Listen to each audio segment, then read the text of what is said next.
प्यारे बच्चों, सभी को मेरा नमस्कार। मेरे चैनल मां शारदा एकेडमी सुविचार बाय सुनीता मैम में आप सभी का स्वागत है।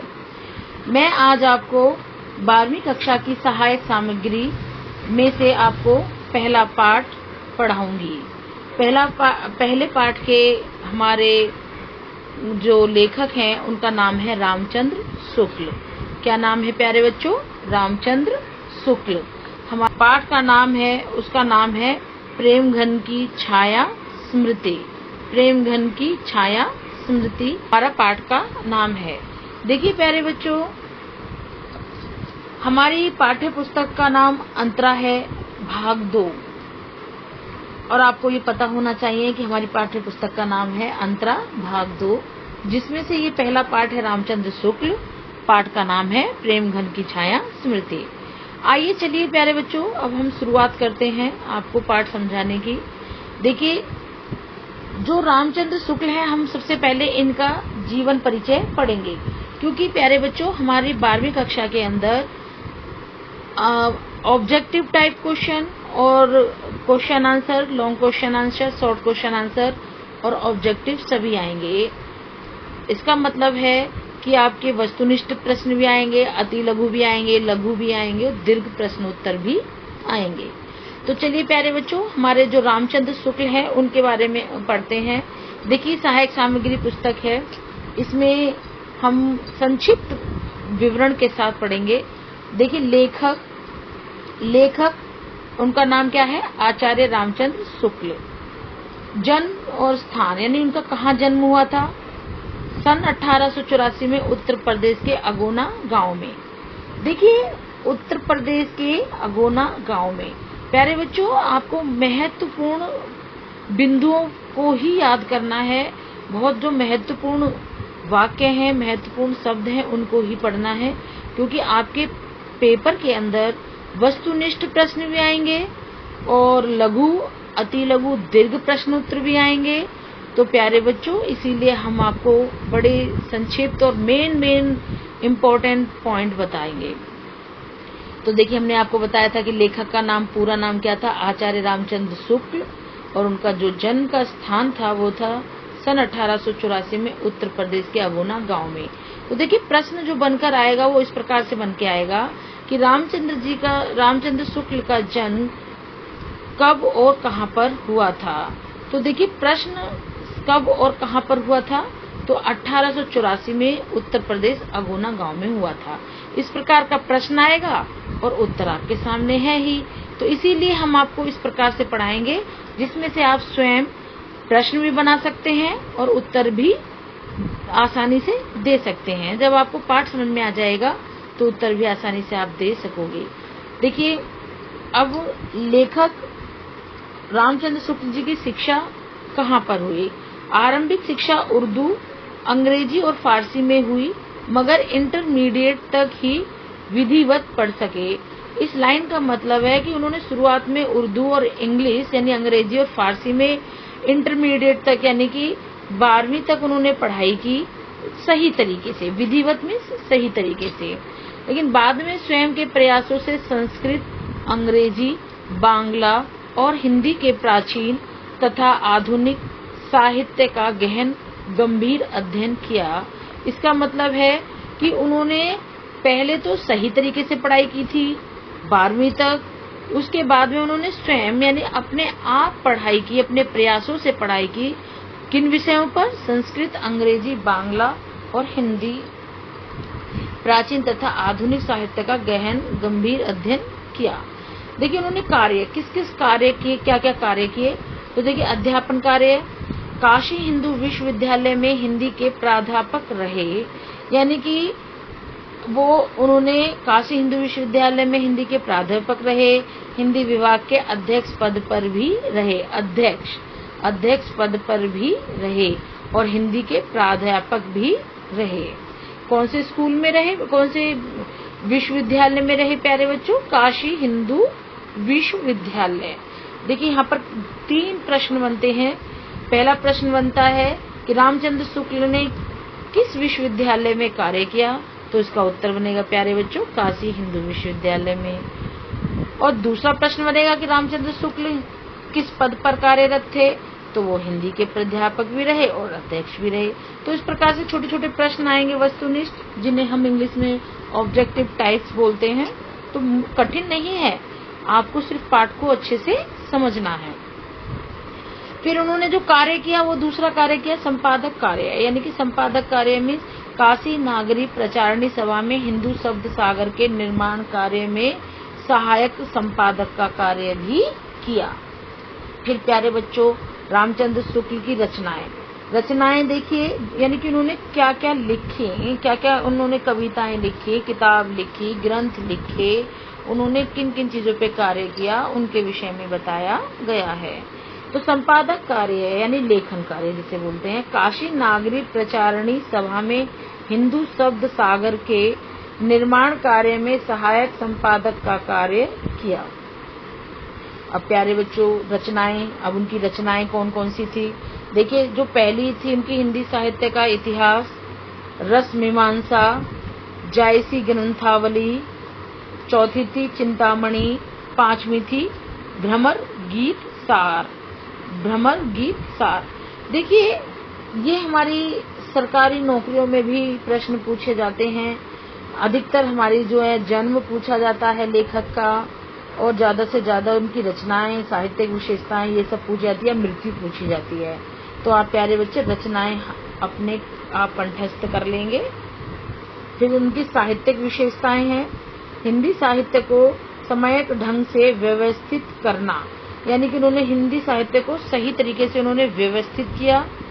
आलोचनात्मक, भावात्मक तथा मनोविकार संबंधी निबंध लिखना, संपादन, अनुवाद, लेखन, यानी उन्होंने आलोचना, जिसमें हम अच्छी बातें भी कहते हैं, बुरी बातें भी कहते हैं, उस प्रकार की आलोचनात्मक। भावात्मक, जिसमें हमारे इमोशनल्स जुड़े होते हैं। मनोविकार मीन्स जो हमारे मनोविज्ञान पर आधारित हैं, उन्होंने निबंध लिखा, संपादन और अनुवाद भी किया। अब प्यारे बच्चों, हमारा अगला है भाषा शैली। देखिए, भाषा शैली यानी कि उनका स्टाइल क्या था, लिखने का स्टाइल क्या था, भाषा शैली। शुक्ल जी की गद्य शैली विवेचनात्मक है, तत्सम तथा उर्दू शब्दों का सहज व सरल प्रयोग है, विचार प्रधान, सार गर्भे, तर्क योजना इनकी भाषा की विशेषता है। यानी कि जो शुक्ल जी थे, उनकी जो भाषा शैली थी वो विवेचनात्मक थी, पहला पॉइंट। तत्सम, उर्दू, सहज, सरल, उनका प्रयोग किया था, यानी उनकी ये स्टाइल थी, उनका ये जब भी लिखते थे तो ये इन सारी बातों का उसमें विवरण मिलता था। और सार गर्भित, यानी कि छोट कम बात में बहुत सारी बात कहना था। अब देखिए, इनकी मृत्यु सन 1941 में हुई। जन्म तो 1884 में हुआ था और मृत्यु 1941 में हुई। तो इसमें से प्यारे बच्चों, कम से कम आपके 15 से 20 प्रश्न उत्तर बन सकते हैं वस्तुनिष्ठ। और जो पूरा एक दीर्घ प्रश्न बनेगा, वो दीर्घ प्रश्न ये बनेगा कि कवि का जीवन परिचय लिखिए। और इसमें से वस्तुनिष्ठ क्वेश्चन आपको छोटे छोटे मैंने आपको भी बनाने सिखाए ही थे कि रामचंद्र शुक्ल की भाषा शैली कैसी थी।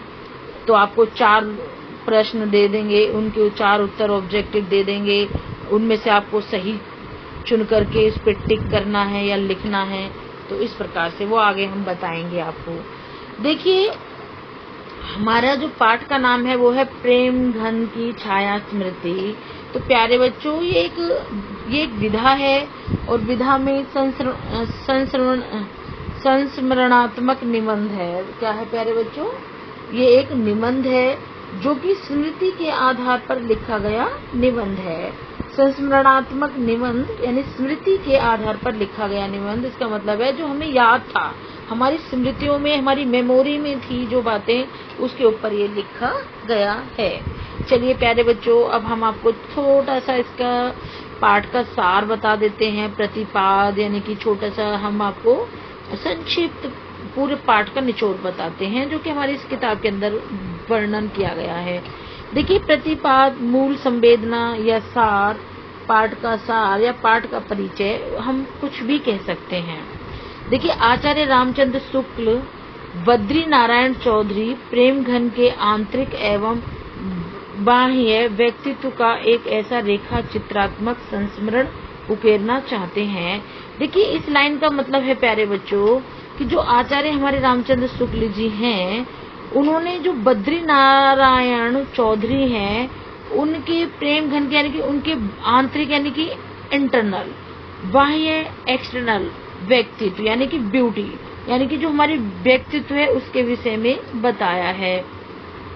और रेखा चित्र यानी कि रेखा चित्र ये नहीं होता कि आड़ी तिरछी रेखा खींचना, शब्दों के माध्यम से एक रेखा चित्र तैयार किया है, एक संस्मरण उकेरना चाहा है, जिससे पाठकों के मनो मस्तिष्क पर प्रेम घन की छवि, व्यवहार, रहन सहन, खान पान, अभिरुचि, पहनावा, बातचीत की शैली, चाल ढाल, विनोद प्रियता तथा हिंदी भाषा के प्रति उनके विचार आदि का सजीव चित्र अंकित हो सके।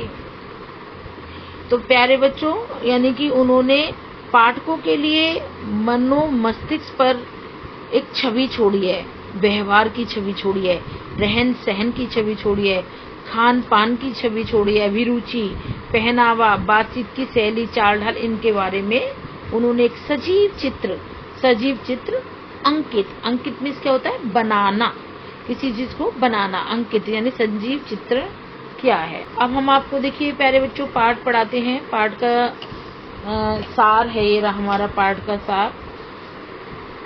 हमने आपको प्रेम घन की छाया स्मृति के बारे में देखो बताया था, अभी आपको समझाया था कि एक विधा है, संस्मरणात्मक निबंध है, स्मृति के आधार पर लिखा गया निबंध है। आइए हम पाठ का सार पढ़ते हैं, यानी कि इस पूरे पाठ का छोटा सा हम आपको परिचय बताएंगे, इस पूरे पाठ में क्या वर्णन किया गया है। चलिए देखिए, सबसे पहले हेडिंग क्या है हमारी। देखिए, पाठ तो हमारा बहुत बड़ा है, वो मैं अगली वीडियो में आपको, पहले मैं इस पुस्तक सहायक सामग्री को पूरा करूंगी, आपके लिए कवर करूंगी जल्दी से जल्दी, ताकि आप लोग अच्छे से अच्छे अंक ला सकें। उसके बाद में मैं फिर आपकी जो पुस्तक है उसे गहनता के साथ पढ़ाऊंगी, यानी कि पुस्तक को फिर गहनता के साथ में, क्योंकि हमारी जो पुस्तक है वो काफी बड़ी पाठ के आधार पर है, जो कि आपको पढ़ने में बड़ा आनंद आएगा, लेकिन समझने में थोड़ा समय लगेगा। जब आप सहायक सामग्री अच्छे से समझ लोगे तो आपको बहुत अच्छे से पाठ को समझने में भी आनंद आएगा। चलिए प्यारे बच्चों, पाठ का सार। शुक्ल जी के बचपन का साहित्यिक वातावरण, यानी कि जो बचपन में उनके आसपास का जो वातावरण था, साहित्यिक वातावरण था, वो इस प्रकार था। शुक्ल जी को बचपन से घर में साहित्यिक वातावरण मिला, यानी कि उनको बचपन में ही उनके घर में साहित्यिक वातावरण था। जैसे कि आपने देखा होगा कि अभिनेत्री और जितने भी हीरो हीरोइन हैं, उनके बच्चे भी हीरो हीरोइन बनते हैं, क्योंकि उन्हें एक्टिंग देखने का और सुनने का मौका मिलता है। इसी प्रकार से रामचंद्र शुक्ल जी को भी साहित्यिक वातावरण मिला अपने घर में, क्योंकि उनके पिता फारसी भाषा के अच्छे ज्ञाता थे। उनके पिता क्या थे प्यारे बच्चों? फारसी भाषा के अच्छे ज्ञाता मीन्स ज्ञान रखने वाला, तथा पुरानी हिंदी कविता के प्रेमी थे। और जो पुरानी कविताएं होती थी उनके वो प्रेमी दीवाने थे। वे प्राय रात्रि में घर के सब सदस्यों को एकत्रित करके रामचरितमानस तथा रामचंद्रिका को पढ़कर सुनाया करते थे। आपको पता है प्यारे बच्चों, हमारे सनातन धर्म में, हमारे हिंदू धर्म में रामचरितमानस, रामायण और गीता, ये सारी हमारी पवित्र धार्मिक पुस्तकें हैं। तो इसीलिए रामचरितमानस और रामचंद्रिका को पढ़कर वे सुनाया करते थे। भारतेंदु हरिश्चंद्र के नाटक उन्हें अत्यंत प्रिय थे। यानी कि रामचंद्र शुक्ल जी को किसके नाटक पसंद थे? हरिश्चंद्र के उन्हें नाटक पसंद थे। तो देखिए यहाँ पे प्रश्न बनता है, बहुत ही प्यारा प्रश्न बनता है प्यारे बच्चों, कि भारतेंदु जी को रामचंद्र शुक्ल जी को किसके नाटक अधिक पसंद थे या किसके नाटकों से वो प्रभावित थे? तो हमारा उत्तर हो जाएगा सरल शब्दों में भारतेंदु हरिश्चंद्र जी के। तो देखिए प्यारे बच्चों, आगे चलते हैं। बचपने के कारण शुक्ल जी सत्य हरिश्चंद्र नाटक के नायक राजा हरिश्चंद्र तथा भारतेंदु हरिश्चंद्र में अंतर समझ नहीं पाते थे। यानी कि बचपन में, यानी बहुत बचपना था, छोटे थे, तो उन्हें ना तो उन्हें ये तो पता था कि हरिश्चंद्र जी कौन थे कि, और हरिश्चंद्र, भारतेंदु हरिश्चंद्र, इनमें यानी कि देखिए भारतेंदु हरिश्चंद्र तो हमारे लेखक हैं, और जो हमारे हरिश्चंद्र जी थे वो हमारे धार्मिक से जुड़े हुए हैं, जिन्होंने अपना सब कुछ सर्वस्व निछावर दिया था, और उन्होंने, और वो एक राजा थे, फिर वो बहुत गरीब हो गए थे, आपने कहानी सुनी होगी। चलिए प्यारे बच्चों आगे चलते हैं। चौधरी प्रेमघन के प्रथम दर्शन, यानी कि जो चौधरी प्रेमघन थे उन्होंने सबसे पहले प्रथम दर्शन, उन्होंने किस चीज के दर्शन किए? पहले दर्शन। पिता की बदली मिर्जापुर में होने पर अपने घर से प्रेमघन के घर की निकटता रहने के कारण शुक्ल जी को अपनी मित्र मंडली के साथ उनके प्रथम दर्शन हुए। यानी कि पिता की बदली हो गई थी मिर्जापुर में, और उनके शुक्ल जी के घर के पास में अपनी मित्र मंडली के साथ पहला दर्शन हुआ, जिसमें लता प्रतान के बीच वे मूर्तिवत खड़े थे। यानी कि लता प्रतान, इसका मतलब होता है जहाँ पे लताएं, बेलों की लताएं, जो आपने देखा होगा घरों की दीवारों पे हमारी बेलें चलती हैं, लताएं चलती हैं, तो उनके बीच में बड़े बड़े बालों वाले यानी कि भारतेंदु हरिश्चंद्र जी खड़े थे, तो उन्हें बोला जाता है लता प्रतान। कंधों पर बाल बिखरे और एक हाथ बरामदे के खंबे पर था। आपने देखा होगा प्यारे बच्चों कि एक हाथ में खड़े थे वो, और खंबे के सहारे जहाँ से लताएं गुजर रही थी, और उस प्रकार से देखो मैं आपको दिखाने का प्रयास करती हूँ। इस प्रकार से प्यारे बच्चों ये वाला सीन, यानी देखो एक हाथ ऐसे खंबे पर टिका करके लताएं जहाँ से बेलें उग रही थी, और इस प्रकार से ये कौन है प्यारे बच्चों? भारतेंदु हरिश्चंद्र जी। फिर उसके बाद में शुक्ल जी की साहित्य के प्रति बढ़ती रुचि, यानी कि शुक्ल जी की साहित्य के प्रति रुचि बढ़ने लगी। पंडित केदारनाथ के पुस्तकालय में पुस्तकें लाकर पढ़ते पढ़ते शुक्ल जी की रुचि हिंदी के नवीन एवं आधुनिक साहित्य के प्रति बढ़ गई, व उनकी गहरी मित्रता केदारनाथ जी से भी हो गई। देखिए पंडित केदारनाथ के पुस्तकालय से पुस्तक लाकर वे पढ़ते थे शुक्ल जी, उनकी हिंदी में रुचि बढ़ती चली गई, और वो पुरानी और नई किताबें सभी पढ़ते थे, और उनकी गहरी मित्रता केदारनाथ जी से हो गई, क्योंकि केदारनाथ जी की पुस्तकालय यानी कि लाइब्रेरी थी, उनसे उनकी दोस्ती हो गई। किनकी? रामचंद्र शुक्ल जी की। अपनी युवा अवस्था तक आते आते शुक्ल जी को समवयस्क हिंदी प्रेमी लेखकों की मंडली भी मिल गई, यानी कि जब वे युवावस्था यानी कि जवान होने लगे, यानी कि वो टीनेजर पार करके वो आपके एडल्ट में आ गए, तो उनको एक मित्र मंडली मिली जो हिंदी प्रेमी थी, लेखकों की एक मंडली मिल गई जहाँ शुक्ल जी रहते थे। कौन रहता था प्यारे बच्चों? शुक्ल जी। वह उर्दू भाषी वकीलों, मुख्तारों आदि की बस्ती थी, यानी कि जहाँ शुक्ल जी जहाँ रहते थे तो वहाँ उर्दू भाषी, वकीलों, मुख्तारों यानी कि ये लोग रहते थे इस बस्ती में, कॉलोनी में। लेखक अपने मित्र मंडली के साथ जब भी कोई बातचीत करते तो उस बातचीत में निसंदेह शब्द का बहुत बार प्रयोग होता था। देखिए प्यारे बच्चों, ये निसंदेह शब्द पर बहुत सारे काफी प्रश्न आते हैं, हर बार कोई ना कोई प्रश्न आता है, तो निसंदेह शब्द को याद रखिएगा कि मैम ने कौन सा शब्द बताया था, निसंदेह।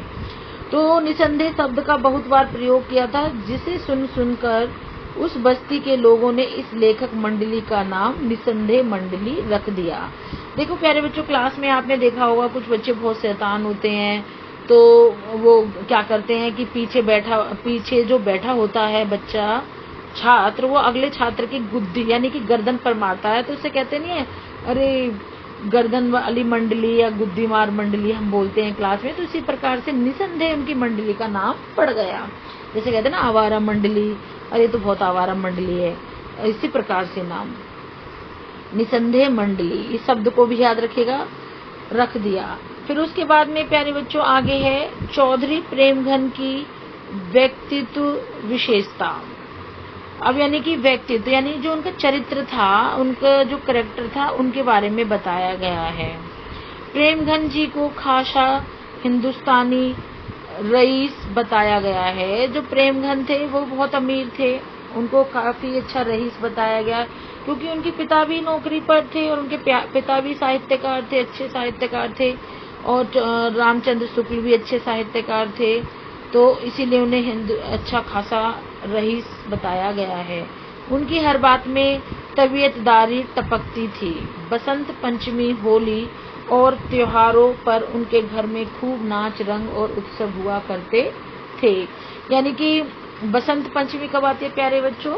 जब हमारे पतझड़ खत्म होता है, पत्ते झड़ जाते हैं, तो बसंत आती है। और बसंत कब आती है? होली से पहले। और बसंत पंचमी, फिर उसके बाद होली आती है, फिर त्योहार शुरू ही हो जाते हैं। वो खूब नाचते हैं, नाच रंग और उत्सव में खूब धूमधाम से वो त्योहार को मनाते हैं। उनकी बातें विलक्षण वक्रता, व्यंग्यात्मकता लिए रहती थी। यानी कि जो उनकी बातें थी उनमें काफी व्यंग्यात्मकता होती थी। चौधरी साहब प्राय लोगों को बनाया करते थे। वे प्रसिद्ध कवि होने के साथ साथ भाषा के विद्वान भी थे। यानी कि जो रामचंद्र हमारे शुक्ल थे, उन्हें चौधरी साहब लोग प्यार से बुलाया करते थे, और वे एक बहुत अच्छे कवि बने, प्रसिद्ध कवि बने। तो ये हमारी प्रेमघन की छाया स्मृति थी, यानी उनका संस्मरणात्मक निबंध था। अब प्यारे बच्चों, इसी पाठ के आधार पर हम प्रश्न उत्तर करते हैं, जो बहुत ही अत्यंत महत्वपूर्ण प्रश्न उत्तर हैं। तो उन प्रश्न उत्तरों को हम करते हैं। देखिए, प्रश्न उत्तर में हमारा सबसे पहला प्रश्न है प्यारे बच्चों, शुक्ल जी की मित्र मंडली को देखकर उर्दू भाषी लोग उन्हें किस नाम से पुकारते थे तथा क्यों? अब सबसे पहले प्यारे बच्चों, आप एक बात याद करो कि मैंने आपको पढ़ाते समय ये बताया था कि उनकी मंडली में वो निसंदेह शब्द यूज किया करते थे, तो इसलिए उनकी मंडली का क्या नाम पड़ा था? निसंदेह मंडली। तो देखो, उसी प्रश्न मैंने बोला था ना, ये शब्द आपको बहुत अच्छे से याद रखना है। तो देखो, फिर से प्रश्न को समझो। प्रश्न नंबर 1, शुक्ल जी की मित्र मंडली को देखकर उर्दू भाषी, जो उर्दू पसंद लोग थे, जो उर्दू बोला करते थे, वे उन्हें किस नाम से पुकारते थे? तो वो कौन से थे? निसंदेह मंडली। अब देखिए उत्तर क्या है प्यारे बच्चों, शुक्ल जी की मित्र मंडली को देखकर उर्दू भाषी लोग उन्हें निसंदेह मंडली के नाम से पुकारने लगे थे। आया प्यारे बच्चों, पाठ में से आ गया। तो यानी कि निसंदेह मंडली आपका बहुत ही महत्वपूर्ण प्रश्न है, क्योंकि उन्हें लेखक मंडली की बोली अनोखी लगती थी, जिसमें निसंदेह शब्द का प्रयोग बहुत होता था, जबकि वहां रहने वाले वकील, मुख्तार तथा कचहरी के अफसरों की भाषा उर्दू थी। इसलिए लेखक मंडली का नाम उन्होंने निसंदेह मंडली रख दिया था। अब चलिए अगला प्रश्न है, प्रश्न नंबर 2, लेखक का रुझान मीन्स रुचि, रुझान यानी कि एक तरफ से आप कहते हो ना, मेरा तो पैशन, मेरा तो जो रुचि है वो मेरी रुचि है डांस, संगीत। तो इसी प्रकार साहित्य की ओर कैसे बढ़ी? रुझान उनकी, यानी जो उनकी रुचि थी वो साहित्य की ओर कैसे बढ़ी? आपको पता है प्यारे बच्चों कि उनका जो परिवार था वो साहित्यिक प्रेमी था, साहित्य से घिरा हुआ था, और केदारनाथ जी के संपर्क में आए थे। तो देखिए वही उत्तर में वर्णन किया गया है। प्रश्न, लेखक का रुझान और रुचि साहित्य की ओर कैसे बढ़ती गई?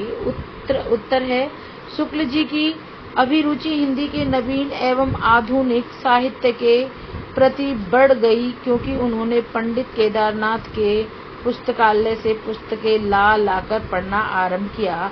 आपको याद होगा प्यारे बच्चों कि वो केदारनाथ की पुस्तकालय में, इस लाइब्रेरी में जाया करते थे, वहां से सारी पुरानी और नई किताबें लाके पढ़ा करते थे। लेखक जैसे जैसे बड़ा होता गया, वैसे वैसे हिंदी के नूतन साहित्य की ओर उनका झुकाव बढ़ता गया। उनके घर में जीवन प्रेस की पुस्तकें आती थी। कौन सी प्रेस की पुस्तकें आती थी प्यारे बच्चों? जीवन। ये भी एक प्रश्न यहाँ पर बनता है, बहुत ही महत्वपूर्ण प्रश्न बनता है। तो जीवन प्रेस की पुस्तकें आती थी, जिन्हें वे बड़े चाव से पढ़ते थे। ऐसे ही उनका रुझान व रुचि साहित्य के प्रति बढ़ती गई। अब चलिए प्यारे बच्चों आगे चलते हैं। देखिए अगला प्रश्न है, तीसरा प्रश्न। हमारा तीसरा प्रश्न है, प्रस्तुत संस्मरण में लेखक ने चौधरी साहब के व्यक्तित्व के किन किन पहलुओं को उजागर किया है। यानी कि व्यक्तित्व में कैरेक्टर, यानी कि उन्होंने कौन कौन सी उनकी मेन इम्पोर्टेंट बातों को बताया है। उत्तर है, पुस्तक संस्मरण में लेखक ने चौधरी के व्यक्तित्व के निम्नलिखित पहलुओं को उजागर किया है। यानी कि उन्होंने, लेखक ने चौधरी के बारे में बहुत सारी महत्वपूर्ण बिंदुओं पर प्रकाश डाला है, जो बिंदुएं इस प्रकार हैं। नंबर 1, चौधरी साहब एक रईस की तरह रहते थे। रईस यानी कि अमीरों की तरह रहते थे। उनका व्यक्तित्व आकर्षक तथा बाल कंधों तक थे। यानी उनका जो कैरेक्टर था वो आकर्षक था और बाल कहाँ थे, कंधों तक थे। यानी बड़े बड़े बाल थे, आपने देखा ही था वो खंबे के सहारे जब खड़े थे। नंबर 3, वे सभी त्योहारों पर नाच रंग का आयोजन करते थे। यानी कि आपने देखा होगा कि वो होली, बसंत पंचमी इन सब मनाया करते थे, तो नाच रंग का आयोजन किया करते थे। चौथी, उनकी हर एक अदा से रियासत व तबीयतदारी टपकती थी। यानी कि ऐसा लगता था कि उनकी जो एक अदा थी, भाई लगता था कि वो रियासत यानी बहुत ही अच्छी काशी फैमिली से संबंध रखते हैं। नंबर 5, वे छोटे से छोटे काम के लिए नौकरों पर निर्भर रहते थे। यानी कि वो छोटा से छोटा काम स्वयं भी कर सकते थे, लेकिन प्यारे बच्चों किस पर निर्भर रहते थे, नौकरों पर। नंबर 6, नौकरों के साथ संवाद करने का उनका लहजा सुनने लायक होता था। जब वो नौकरों से बात किया करते थे प्यारे बच्चों, तो वो सुनने में बड़ा आनंद लगता था।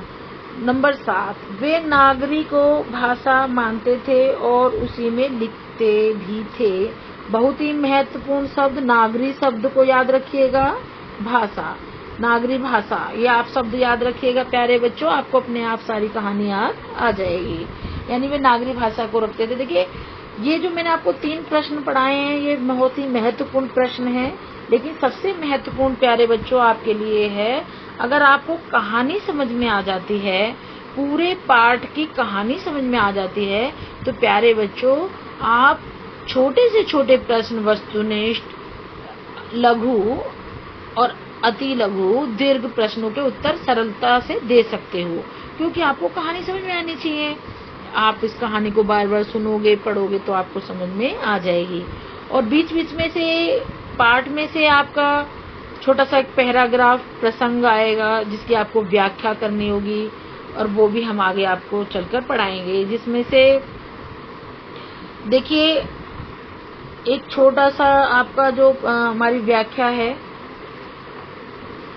वो व्याख्या हम आगे पढ़ाएंगे आपको। अब हम इनके छोटे लघु प्रश्नों पर देखिए प्यारे बच्चों, अब हमारे जो ऑब्जेक्टिव टाइप प्रश्न, बहुविकल्पीय प्रश्न इस पाठ पर आधारित हैं, जो इस प्रकार से आते हैं। देखिए, सहायक सामग्री में इस प्रकार से हमने 10 प्रश्नों को दिया है, 10 प्रश्न दिए गए हैं। उन 10 प्रश्नों को अब हम पढ़ते हैं और समझते हैं। चलिए प्यारे बच्चों, प्रश्न नंबर 1 है, उच्च कोटि के आलोचक, इतिहासकार और साहित्य चिंतक हैं। यानी कि कौन है साहित्य चिंतक, इतिहासकार, आलोचक कौन है? आपको ये 4 विकल्प दे रखे होंगे, क, ख, ग, घ। इन 4 विकल्प में से आपको सही उत्तर का चयन करना है और उसको टिक करना है, और उसको आपको पेपरों में लिखना है। या तो आप जो सही उत्तर होगा उसको पूरा लिख सकते हैं, और उसका ऑप्शन जो नंबर दे रखा है वो भी लिख सकते हैं आप।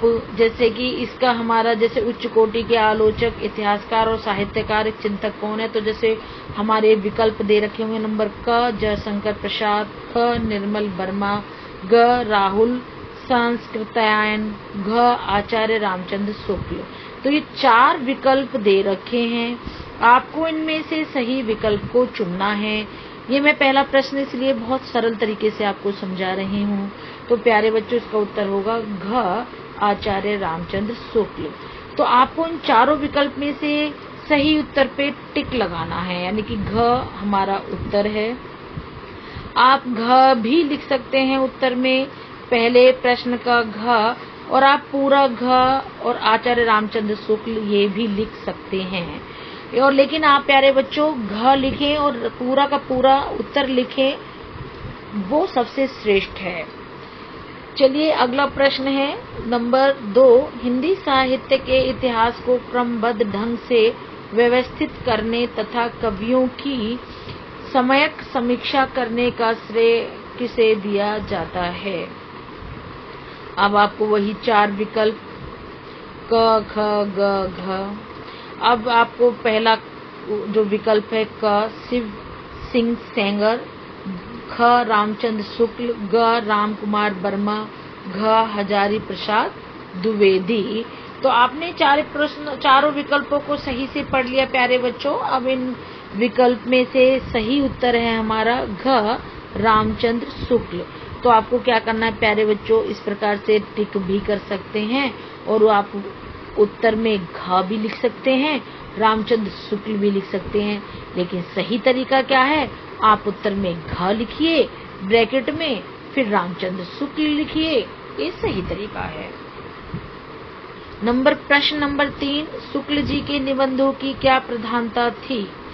तो नंबर क प्रधानता थी, नंबर का भाव और मनोविकार, ख श्रद्धा एवं भक्ति, ग क और ख दोनों हैं, घ इनमें से कोई नहीं है। तो प्यारे बच्चों हमारा उत्तर सही उत्तर होगा क और ख दोनों, यानी कि क भी है भाव और मनोविकार और ख भी श्रद्धा एवं भक्ति, यानी कि ये दोनों सही उत्तर हैं। तो अब आपको क्या करना है प्यारे बच्चों, ग हमारा उत्तर पर टिक लगाना है। ठीक। नंबर 4 प्रश्न, शुक्ल जी की कीर्ति का अक्षय स्रोत्र है, क्या है उनका स्रोत्र? तो हमारा क हिंदी शब्द भंडार, ख हिंदी साहित्य में संत परंपरा, ग हिंदी साहित्य का इतिहास, ख हिंदी साहित्य का वैज्ञानिक इतिहास। तो प्यारे बच्चों इसका सही उत्तर है हमारा, इन विकल्प में से सही है ग हिंदी साहित्य का इतिहास, ये हमारा सही उत्तर है। हमने इस पे टिक कर लिया। अब हमारा अगला प्रश्न है प्यारे बच्चों 5वां प्रश्न, प्रेम घन की छाया स्मृति किस विधा पर आधारित रचना है? नंबर क रेखा चित्र, ख संस्मरण, ग यात्रा वृतांत, घ रिपोर्टाज। तो प्यारे बच्चों हमने सबसे पहले ही बताया था कि हमारी कौन सी विधा है, संस्मरण हमारी विधा है। तो ये देखो उत्तर हमने सबसे शुरुआत में ही आपको समझाया था। नंबर 6, लेखक के पिताजी के द्वारा घर में प्राय किन पुस्तकों का चित्राकर्षक ढंग से पाठन कार्य किया जाता था? प्यारे बच्चों उनके जो पिताजी थे वो कौन सी पुस्तकें पढ़ के सुनाया करते थे? याद करो, मैंने बोला था एक शब्द सनातन और हिंदू धर्म में, अब याद आ गई होगी। तो देखो इनमें से सही विकल्प चुनना है, क रामायण और उपनिषद, ख शिव पुराण और गरुड़ पुराण, ग श्री मद् भागवत गीता, ख रामचरितमानस और रामचंद्रिका का। तो आया प्यारे बच्चों सही उत्तर घ कौन सा है, रामचरितमानस और रामचंद्रिका, ये हमारा सही उत्तर है। तो हम घ पे निशान लगा लेंगे। अब हमारा अगला 7वां प्रश्न है, लता प्रतान के बीच एक मूर्ति खड़ी दिखाई पड़ी, उचित कथन किसके परिप्रेक्ष्य में है? आपको बताना है प्यारे बच्चों कि जो लताओं के बीच में खंबे से एक हाथ टिकाए कौन खड़ा था, उनका नाम बताना है। तो वही विकल्प चारों हमारे समक्ष हैं, सामने है क आचार्य रामचंद्र शुक्ल, ख उपाध्याय बद्री नारायण चौधरी प्रेमघन, ग भारतेंदु हरिश्चंद्र, घ पंडित केदारनाथ जी पाठक। तो प्यारे बच्चों आपको पता लग गया होगा, ख हमारा उत्तर है उपाध्याय बद्री नारायण चौधरी प्रेमघन। 8वां प्रश्न है, चौधरी साहब के यहाँ किन उत्सवों पर नाच रंग का आयोजन धूमधाम से किया जाता था? अब याद करो प्यारे बच्चों, बसंत पंचमी, होली, याद आया? तो इसमें ढूंढो कहाँ लिखा है ये शब्द। क दीपावली और होली, ख होली और चैत्र नवरात्रि, ग बसंत पंचमी और होली, ख दीपावली और बसंत पंचमी। तो हमारा प्यारे बच्चों हमारा उत्तर है बसंत पंचमी और होली, इस पे टिक कर दो। अगला है 9वां प्रश्न, खंबा टेकी खड़ी जैसे नारी मुगलाने की, उक्त कथन किस साहित्यकार के द्वारा कहा गया है? यानी खंबा टेकी खड़ी जैसे नारी मुगलाने की, ये किस साहित्य द्वारा कहा गया है? तो आपको उसमें से उत्तर बताना है। क आचार्य रामचंद्र शुक्ल, ख चौधरी बद्री नारायण प्रेमघन, ग वामनाचार्य गिरी, घ भगवान दास जी। तो हमारा सही उत्तर है ग वामनाचार्य गिरी। अब हमारा जो अगला प्रश्न है प्यारे बच्चों, वो हमारा प्रश्न है 10वां प्रश्न, अंतिम प्रश्न। हम आपको 10 ही बताएंगे, लेकिन प्रश्न तो बहुत सारे बनते हैं। पाठ के अंदर से बहुत सारे प्रश्न बनते हैं। जितनी लाइन है उतने प्रश्न बना सकते हैं, लेकिन ये महत्वपूर्ण प्रश्न थे। तो 10 प्रश्न। पंडित लक्ष्मी नारायण चौबे, भगवान दास हालना तथा बाबा भगवान दास मास्टर के द्वारा किस विनोदपूर्ण पुस्तक का सृजन कार्य किया गया? तो हमारा क रुस्तमे हिंद, ख उर्दू बेगम, ग सोजे वतन, घ बेगम खलीफा। तो हमारा सही उत्तर है प्यारे बच्चों घ उर्दू बेगम। तो प्यारे बच्चों, अब हमारा पाठ समाप्त होता है। इस पाठ में मैंने आपको पाठ परिचय बताया और रामचंद्र शुक्ल जी के जीवन परिचय बताया, आपको पाठ का सार भी समझाया और आपको प्रश्न उत्तर भी समझाए और बहुविकल्पीय प्रश्न भी समझाए। तो प्यारे बच्चों, अंत में मैं आपसे यही कहूंगी कि आप पाठ को 1, 2, 3, 4, 5 बार समझ के साथ पढ़ें, अच्छे से समझें और उसकी व्याख्या को समझो और अच्छे से पढ़ो। उसको रटना नहीं है। जब आप पाठ को अच्छे से समझ जाओगे और अच्छे से पाठ की व्याख्या को समझ जाओगे, तो प्यारे बच्चों, आप कोई भी प्रश्न का उत्तर दे सकते हो। आपको कोई भी प्रश्न कठिन नहीं लगेगा। सब प्रश्नों के उत्तर सरलता पूर्वक कर सकते हो। चलिए प्यारे बच्चों, हम यहीं पर आपसे विदा लेते हैं। अगली वीडियो में हम आपसे फिर से मिलते हैं। तब तक के लिए प्यारे बच्चों, सभी को नमस्कार।